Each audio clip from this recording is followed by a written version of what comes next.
$648 million in debt, so much debt that a local auction house is closed and maybe sold piece by piece. On New This Morning, Joe lets you know that means a lot of Arizonans may not see any of their money back.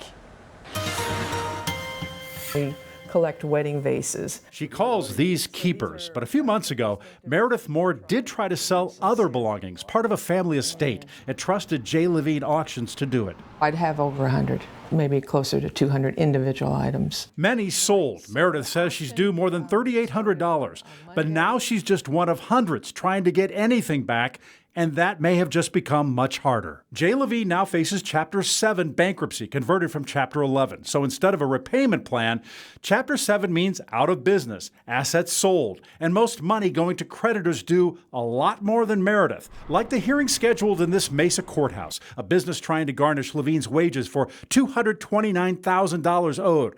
Records show other debts of $135,000, $95,000, even $39,000 owed to a steakhouse. In total, owner Josh Levine lists more than $7 million of liabilities.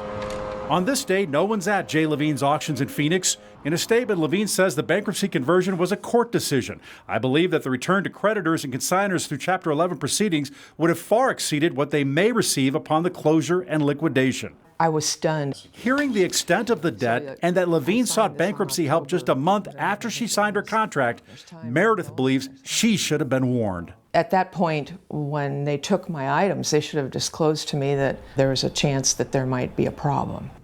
The newest creditor, Levine's own attorneys, saying that they're owed $85,000 through July. Now, giving advice here is tough. Anytime you give belongings, you take a risk. I would say check reputations online before you give any money and check lawsuits through your county court system. I'm investigator Joe Ducey. If you got a problem, let me know. All right, Joe, thank you very much.